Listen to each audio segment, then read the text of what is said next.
Just two mountains. Mountains that God, these mountains, God has kept resources in it. There is a particular precious stone in those two mountains. Fulanis innocently who have been there from only God knows the generations, whenever they wishes to take it out of it, they pay money to some certain people to go and shoot them overnight. And then they will shoot some neighboring villages. The villages and the Fulanis will give way. Then people will go into the mountains to take these stones and they take it to the international market. And they are making money. Rhodium is in Kaduna State. As of this week, Monday, rhodium is $471,000 per kilogram. And what do they do with it? Rhodium is scarce on earth. We have it all over in northern Nigeria. We have it in some 6 southern states today. So if you see trouble in Kaduna, trouble in Benue, they are taking lithium and rhodium. But there must be a reason to give it a cover. So we are meant to fight. We are meant to hate ourselves. We are meant to get confused. And some certain elders in Nigeria are part of this international cover. And we give it a different name in newspapers. There is no question in my view, and I come from an area where you have, like you rightly said, sir, there is hardly any part of Nigeria where you don't have solid minerals, even in the south-south. But what I observe, whereas the federal government is ruthless with people who are doing illegal oil buckling, and they deploy JTF to deal with those involved in illegal buckling. When it comes to illegal mining of solid minerals, the federal government changes. It's like using different standards.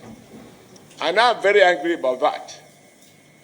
Because if we have to fight, deploy army, even to kill for anyone who is involved in illegal buckling of oil, and you deploy JTF, a combination of army, police, air force, everybody, why are we allowing illegal mining in many parts of the country that is going on? And they are being mined by retired generals, and we know them. Yes, we know them. Nobody can pretend doesn't know them.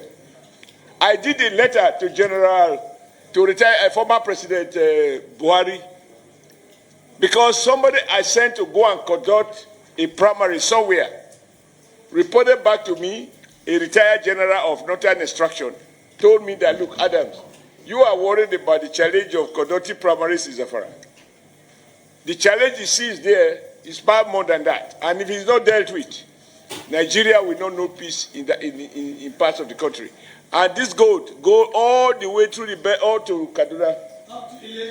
And it, up to, yeah, correct.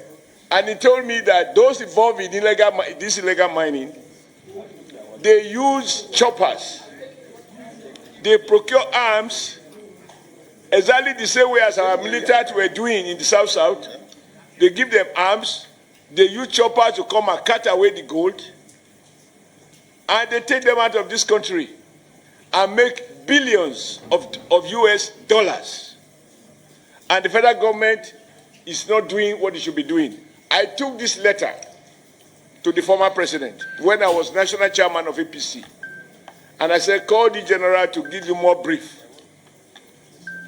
In fact, what is happening, or what subsequently happened in that part of the country, was exactly what the general told me was going to happen. Because these guys have been weaponized by the illegal big men who deploy them, secure territories, and the weapon is meant to protect the Chinese and other foreigners who they actually employ to carry out the mining. And on occasion, they use the same weapon to carry out banditry, kidnapping, and all of the terrible things that are going on. Chief of Committee Chairman of Defense Staff, tell the defense I said so. That some retired military officers, army officers are involved in it. The day we can't tell the truth, this country cannot flourish. We can't change our, when it affects our people, we are at our best. We talk strong. Some other people appear to be above the law. That is what is going on with solid mineral. It is not that we don't know where it is. We have a whole survey of where we have what across the length and breadth of Nigeria. We also know, I mean, everybody complaining about certain people from certain nationalities. How they got here, even as we are talking now, they are doing those illegal mining. And those guys are getting richer when Nigeria State is getting poorer. But we carry the consequences of banditry, kidnapping, and that which these on illegal armed men, which they equip. Sir, who can afford to buy a chopper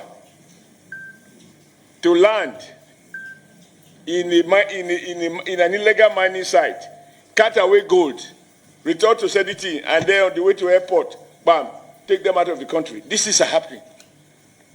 So I agree with you, but my position is that we shouldn't, as senators, be lamenting. As senators, we should fix the problem.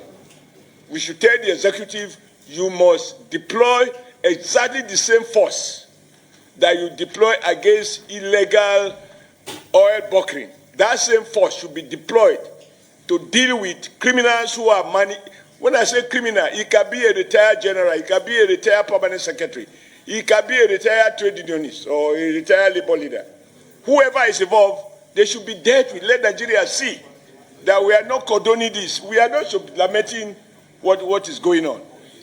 You know, when you have a country of people who are above the law because they are supposed to have served the country, they have retired, and now they become the real barons, we should recommend steep penalties, and through the leadership of the Senate and the National Assembly, you know, draw President's attention that he has to find the political will to deal decisively with criminals that are cutting away our precious stones and other precious solid minerals.